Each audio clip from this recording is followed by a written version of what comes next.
there was nothing that needed to be like a thought process or something. We ordered the police to go to this house, and they said they wanted money, and we never delayed on that. The money was transferred in 10 minutes. And I was in direct contact with these police people, and one of them is Commander Oracle. I'm saying his name online, Commander Oracle. That guy told me that he's taking care of the case, and that it could be that my wife kidnapped herself, and he was saying a whole lot of stories. What I said is, this money is for you guys to go to his house, arrest him, and question him. There's nothing wrong about that. We didn't tell you to go and kill him. We didn't tell you to go and put him in jail. Nothing. Just go and ask him, where are the ladies? And when he proves that he's not um, a suspect, then release him. We don't hate no one, but we need to question everyone in this. And so Oracle went with Selin's sister, um, and she saw Andrew's car in his yard, and she said, let's enter this house. And the police searched everywhere around the house except that house. So they knew what that Andrew was up to, or what he was doing before.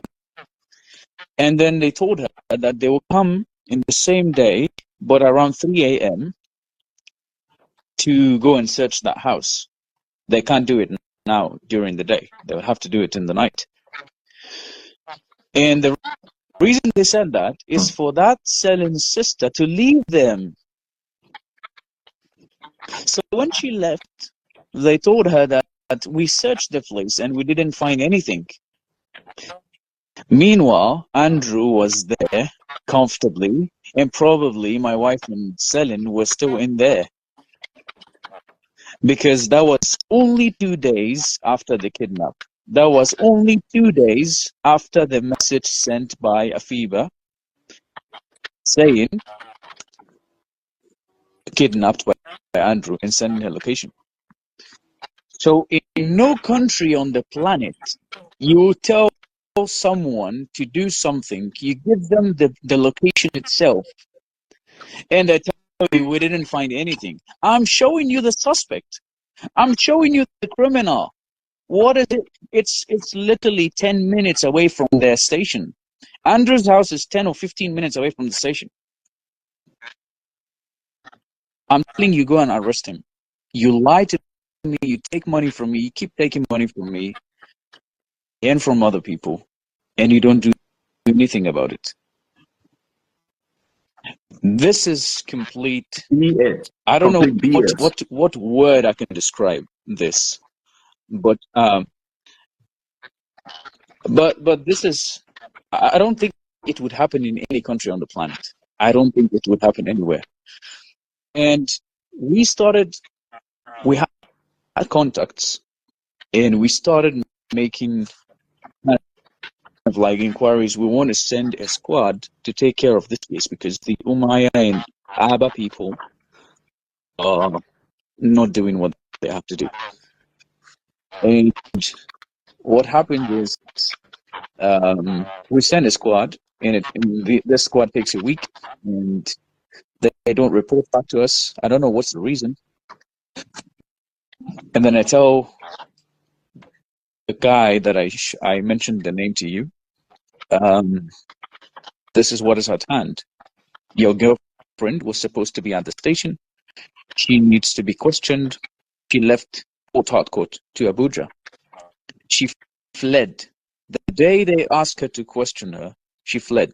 I mean, and she has reason. Maybe she was thinking that she doesn't trust the police, you know? She wanted to flee because maybe the police would do something and hurt her. But why off your phone, your line? Why report to the family 48 hours after the kidnap that they were kidnapped? Yeah. Why 2 days? Why didn't you report the same day? Second. And so, yeah, you just fled. Okay, you were in danger. And the boyfriend starts calling me and asking me for giving him the account or the people that we sent the 2 million naira to, which is the previous squad. So he retrieves the money from them. So indirectly, he's telling me, give me 2 million. Right? Not indirectly, even directly. Like he's telling me, give me the account of the squad that you sent, and we would question them and we would retrieve the money from them. And I said no, because I wasn't the guy, I wasn't the person who sent that money. It was a friend of mine. And a friend of mine said he won't do that. He's ready to lose the 2 million naira, but he doesn't want to give it to the guy who made the request. And so this boyfriend, who's not a regular person. I think I don't know if he's into politics, but he's not someone regular. He's an old person. He's not someone regular. He's not he's not a normal citizen, you know. He has some power in Nigeria. So he made requests, and he sends another squad, and he tells me, you have to send 2 million naira, you have to send 2 million naira, and if you don't send it, the squad will not move, and they're going to be 20 people armed with the cars. They will move from Abuja to Umaya. And so I say, listen, mate, we don't have this amount, and we really spent a lot of money. We spent over 7 million naira since the beginning. So, yeah. So, this police has, yeah. Just write it down. That's what the families and the families of these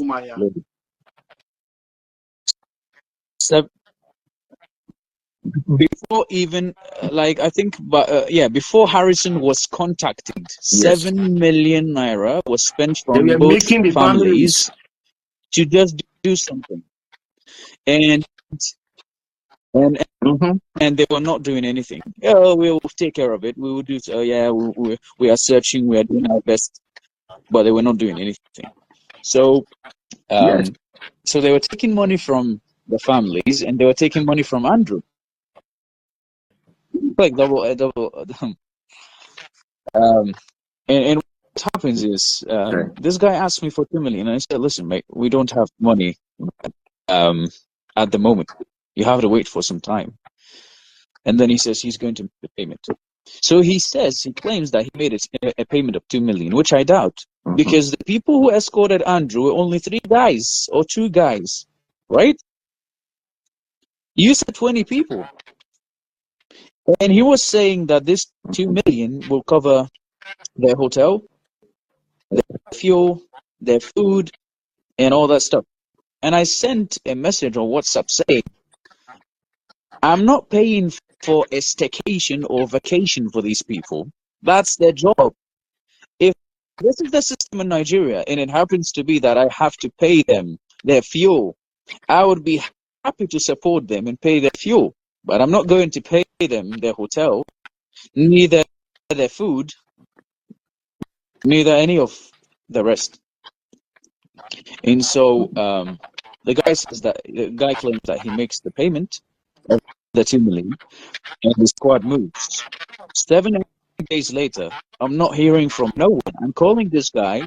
I'm calling another guy from the police, and I have his name and contact, and no one picks my calls. Oh, we'll call you. We'll call you back. We will call you back. The ones that they pick, oh, we'll call you back. We will update you. No updates, nothing. And they turn the lines down until we hear that Andrew has been shot. And to be honest with you, when I heard that Andrew was shot, I just smiled. Like, listen, mate, this doesn't happen in Netflix series. This is really, like, it's really well set up. It's a crazy scene, and Nigerians are really good at drama. They're really good at it.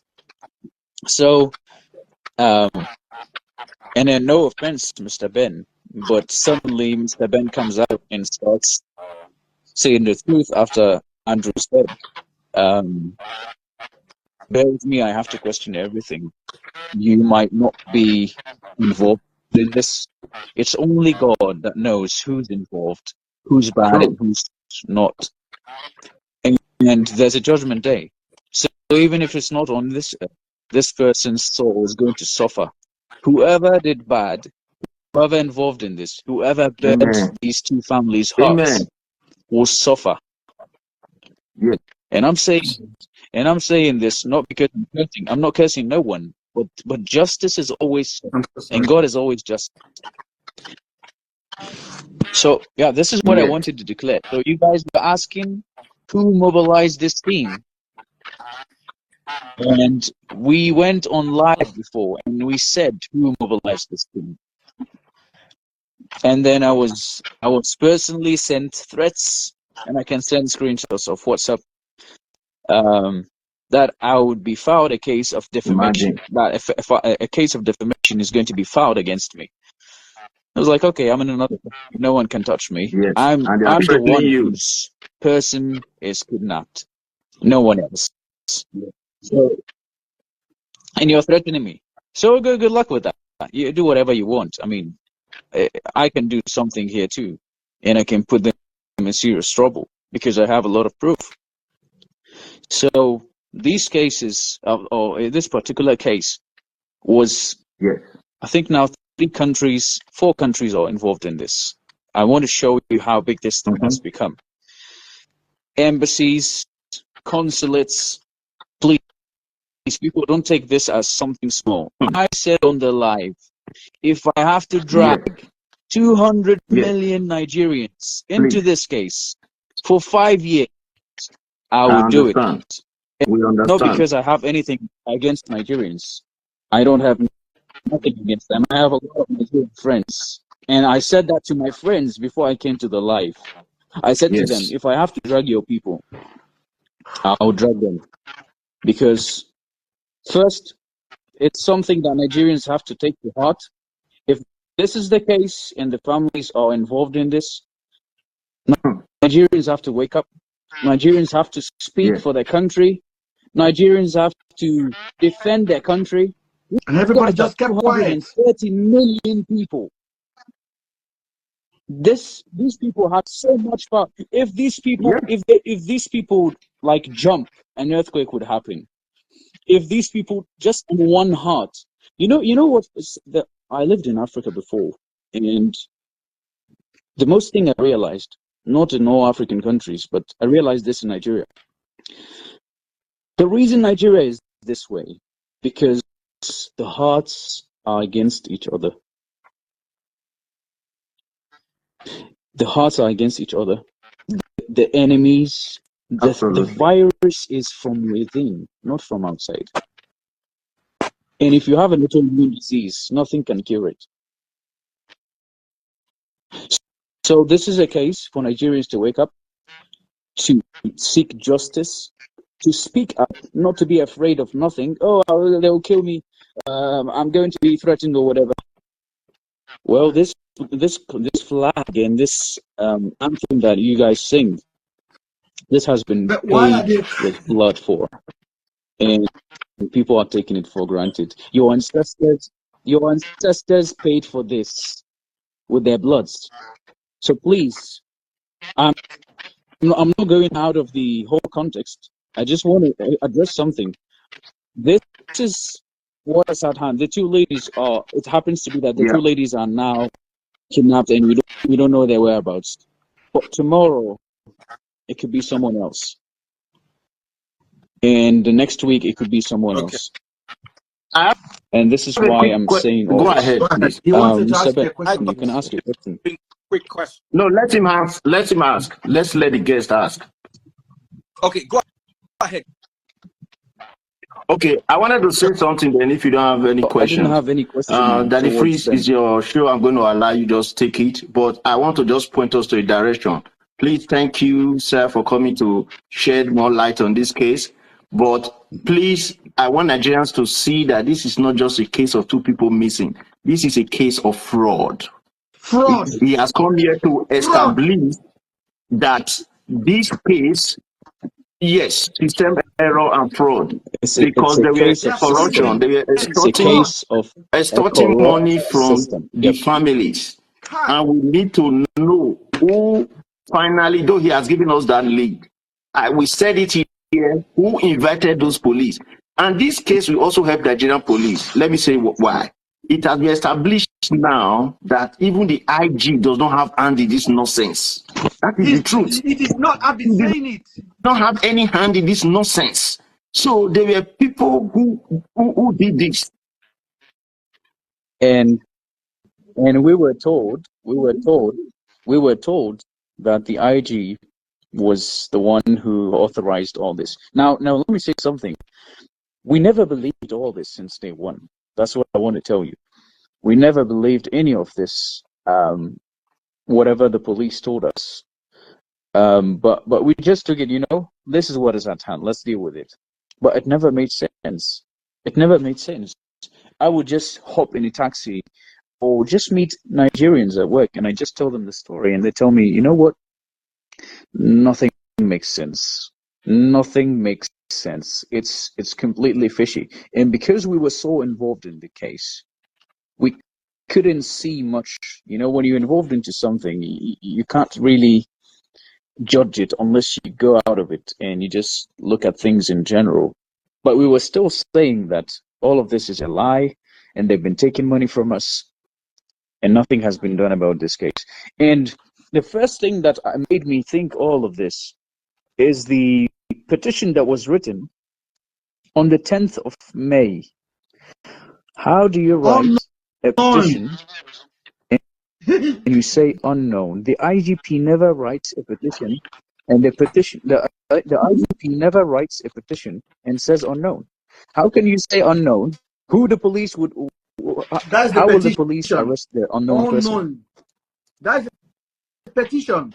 This is the question. Yep.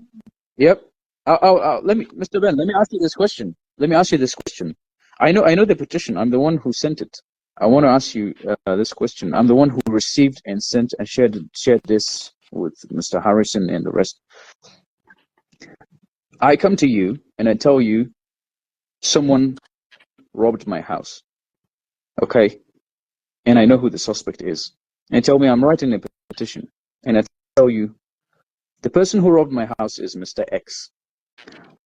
How the police would know exactly who the person is, and I know who the person is. On the 10th of May, this petition was released. Read on the paper and show it to people. It was on the 10th of May, right? Okay. Let me ask you this. Andrew was on the 8th of May held in custody, or he was arrested on the 8th of May. So how can you say unknown for a person that has been 2 days in the cell? And it's from the IG. Can you answer this question? How can you say Andrew is the unknown, and he's been 2 days in the cell, so the police knows exactly who he is, and they know the suspect. Unknown persons. That means more than one person. Which lead us to one conclusion.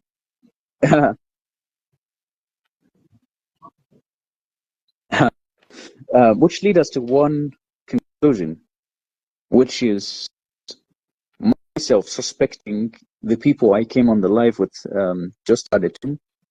I suspected two people. It was Afiba's friend and her boyfriend. Because she knew about the case. She's the one who fled. She's the one who threatened me when I said these things. And her boyfriend was calling me like 3-4 times a day. I never picked his calls. He called me from different numbers. Also and understand that Celine I never picked. deactivated her Facebook and in Port Harcourt before they left. Yeah. Please let me correct this. Afiba's Facebook and Instagram were deactivated or deleted by Andrew himself. And Celine's Facebook and Instagram were deactivated by Andrew too. And the way they were reactivated, why only Celine her own? Why only Celine's Facebook and Instagram were reactivated? Because her brother has a tablet and he has all the accounts signed in on it.